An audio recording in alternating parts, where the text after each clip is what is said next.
বিশ্বজুড়ে প্রায় ৮০টি মার্কিন সামরিক ঘাঁটি থাকলেও বারবার যুদ্ধের ময়দানে অসহায়ত্ব প্রকাশ পায় আমেরিকার। এত সামরিক ঘাঁটি থাকার পরও কেন দুর্বলতা প্রকাশ পায় দেশটির? এমনটাই প্রশ্ন তুলেন সাধারণ মানুষ থেকে আন্তর্জাতিক বিশ্লেষকরা।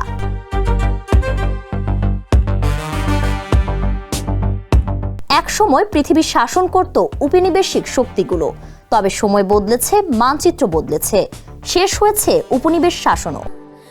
স্যান্ডেলিনা সো, রূপচর্চায় আভিজাত্য।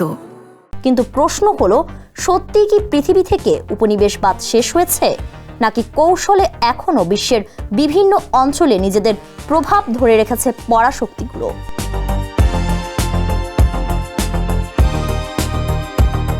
বিশ্লেষকদের মতে আধুনিক বিশ্বের সবচেয়ে বড় সামরিক প্রভাবশালী শক্তি যুক্তরাষ্ট্র সেই প্রভাব বজায় রেখেছে তার বিশাল সামরিক নেটওয়ার্কের মাধ্যমে। শুরুতেই আমরা জানিয়েছি বিশ্বজুড়ে প্রায় ৮০০ সামরিক ঘাঁটি রয়েছে আমেরিকার। তবুও আফগানিস্তান, ইরাক কিংবা মধ্যপ্রাচ্যের নানা সংঘাতে বারবার বিপাকে পড়তে হয়েছে বিশ্বের সবচেয়ে শক্তিশালী এই দেশটিকে।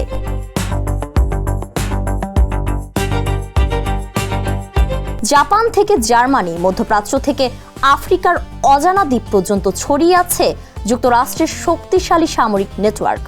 সংবাদ মাধ্যম সূত্রে জানা যায়, বর্তমানে বিশ্বের ৮০টিরও বেশি দেশে যুক্তরাষ্ট্রের প্রায় ৭৫০ থেকে ৮০০ সামরিক ঘাঁটি রয়েছে। কোথাও বিশাল বিমান ঘাঁটি, কোথাও নৌঘাঁটি, আবার কোথাও ছোট সামরিক ক্যাম্প।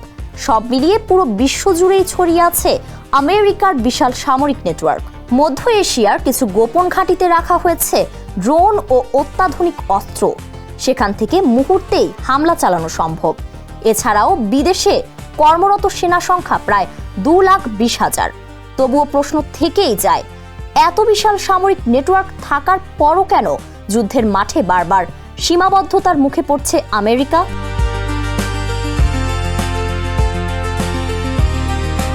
বিশ্লেষকদের মতে আধুনিক যুদ্ধ এখন আর শুধু ট্যাঙ্ক, যুদ্ধবিমান বা বড় ঘাঁটির উপর নির্ভর করে না। আফগানিস্তান ও ইরাকের মতো দীর্ঘমেয়াদী যুদ্ধগুলো দেখিয়েছে গেরিলা কৌশল ও অপ্রতিসম যুদ্ধের বিরুদ্ধে বিশাল সামরিক শক্তিও অনেক সময় কার্যকর হয় না। আরেকটি বড় কারণ হলো ভূরাজনৈতিক বাস্তবতা। স্থানীয় রাজনীতি, জনমত এবং মিত্র দেশগুলোর চাপের কারণে অনেক সময় যুক্তরাষ্ট্র চাইলেও পূর্ণ শক্তিতে অভিযান চালাতে পারে না।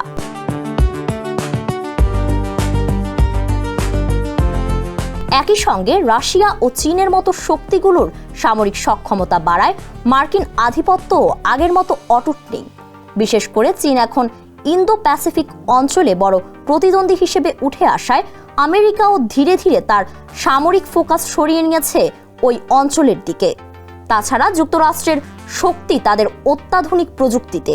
যুক্তরাষ্ট্রের ডিফেন্স ইন্টেলিজেন্স এজেন্সির এক প্রতিবেদন থেকে জানা যায়, রাশিয়া ও চীন এমন কিছু সস্তা জ্যামার বা সাইবার টুল তৈরি করেছে যেগুলো যুক্তরাষ্ট্রের সামরিক ব্যবস্থা সাময়িকভাবে অচল করে দিতে পারে। তবে এসব কারণেই কি মুখ থুবড়ে পড়েছে আমেরিকা?